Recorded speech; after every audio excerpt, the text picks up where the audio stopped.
Ever get that urge, maybe during a tense meeting or a long drive, to just pop in a piece of gum? Mhm. Turns out we're tapping into something ancient, a practice going back millennia. We're on a deep dive into the surprisingly chewy history of, well, chewing gum. We've got some fascinating research for this one. It's true. We think of gum as this modern thing, but ancient cultures were way ahead of us. Really? Oh, yeah.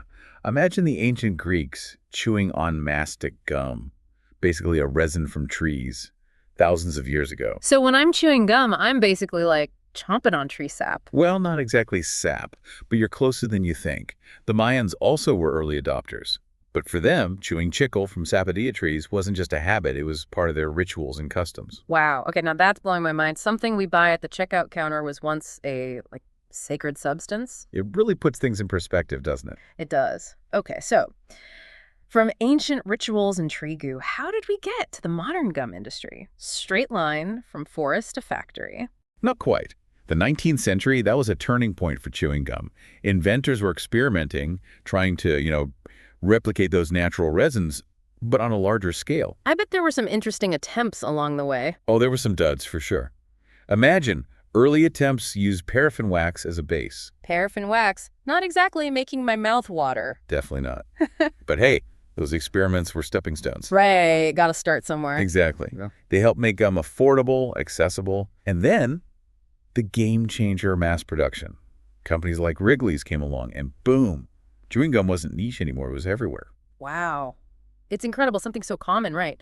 But there's this whole hidden history behind it. It's easy to forget the journey. From ancient trees to, sophisticated factories. That's what we're diving into. I'm ready. And speaking of digging in, what's actually IN chewing gum? I'm picturing a whole lot of ingredients I can't pronounce. You're not wrong. But trust me, the science behind these ingredients is actually pretty fascinating. We got to start with the unsung hero, the gum base, the foundation, the canvas for the flavor. Gum base. It's like the secret ingredient. What's in this mysterious substance?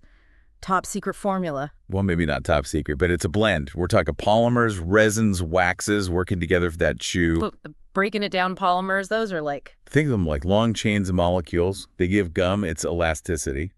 And resins, those provide the stickiness, keep it from falling apart when you're chewing. Okay, so we got the stretch, the stick. What about the waxes? That's for candles and stuff, right? Not just for candles. In gum, they're all about the texture, making it smooth, pliable, without waxes. Sticky, gooey mess. Not good. Definitely not. Okay. Okay, so foundation check. What's next? Time for the flavor, right? Almost. Before the flavor explosion, we got to talk sweeteners. This is where it gets interesting. We all know sugar, corn syrup, but the world of sugar-free, that's where the science gets really wild. Like, well, I S that stuff. Ever heard of xylitol? Xylitol. That's the one my dentist is always talking about, right? Good for your teeth. Exactly. This is what's cool. Gum's not just a treat anymore. It can actually be good for you. Xylitol, unlike sugar, doesn't feed the bacteria in your mouth that cause cavities. So instead of ruining my teeth, some gums are giving them a spa day while I chew. That's awesome. Exactly. But okay, let's be real. The star is the flavor, right? 100%. And the science behind peppermint, spearmint, those crazy fruit combos, it's complex. It's all about how those flavors are released. All at once. Slowly over time. It's like they're crafting this flavor journey. I never realized how much thought goes into it. Oh, yeah. It's meticulous. Food scientists, they spend years perfecting this stuff. Yeah. Temperature, even your saliva, it all matters for that perfect taste. And it's not just the initial hit, it's making it last. Nobody wants flavorless gum after 2 minutes. Absolutely not. Okay, we got chewy base, sweeteners, these carefully crafted flavors. How does it all come together? Paint me a picture of this gum-making operation. All right, imagine this. Giant stainless steel vats. That's where they melt and blend the gum base ingredients. It's pretty mesmerizing, actually, transforming those raw materials into this smooth, molten mass. Okay, suddenly I want a samarin. Right. But this isn't your campfire treat. This is industrial scale production. We're talking massive mixing machines, precise temperature controls. It's Willy Wonka level stuff. Sounds intense. So they got the molten base, then what? Just dump in buckets of sugar and flavoring? Definitely not. That would be a disaster. It's all carefully choreographed. While that gum base is doing its thing, the sweeteners, flavorings, they're prepped in separate tanks. Each ingredient measured, blended, super precise. It's like a culinary ballet. but like a massive one, right? Tons of gum being made. Exactly. Consistency on a grand scale. Every piece of gum needs that perfect chew, that burst of flavor, that satisfying texture. How do they make sure it's all perfect when they're making mountains of this stuff? Are there conveyor belts? Robots? You're getting close. Once the gum base, sweeteners, flavorings, it's all ready. They bring it all together. Carefully controlled mixing process. This ensures that even distribution, every piece, has the ideal balance of chewiness, flavor. It's amazing how much goes into something we totally take for granted. Right, and we're not done yet. That perfectly mixed gum, it goes on a journey. Cooling tunnels, shaping rollers. Cooling tunnels, it's like a theme park ride for gum. It kind of is. Yeah. Imagine that warm, gooey gum. It's pressed, shaped into sticks, pellets, whatever the final form is. The cooling tunnels, they solidify the gum, give it that snap. It's like sculpting, but with chewing gum. Exactly. And the last stop on this gum-making adventure, the packaging department. Those perfectly formed pieces are inspected, wrapped, prepped for store shelves all over the world. From ancient trees to high-tech factories, it's a wild ride. But you mentioned earlier there's more to chewing gum than just freshening breath, right? Yep. Like actual benefits. I'm really curious about this. Oh, there's a lot more to it. And that's what we'll explore in the final part of our deep dive. We'll unravel the link between chewing gum and things like cognitive benefits, stress relief, even concentration. Okay, I am ready for this. We talked about ancient rituals, flavor journeys, even gum as a brain booster. But stress relief, a tiny treat to handle the pressure. Tell me everything. It's pretty amazing, right? You mentioned reaching for gum when stressed. Turns out there might be a biological reason for that.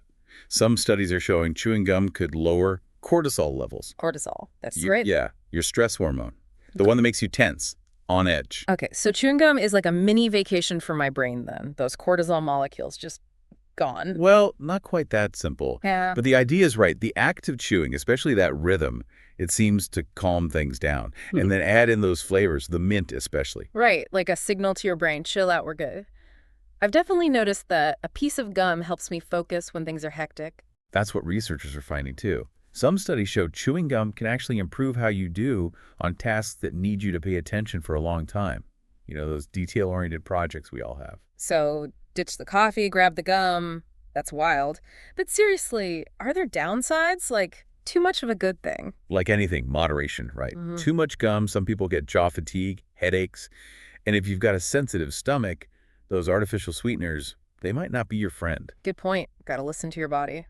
But overall, sounds like the benefits outweigh the risks for most people, huh? I think so.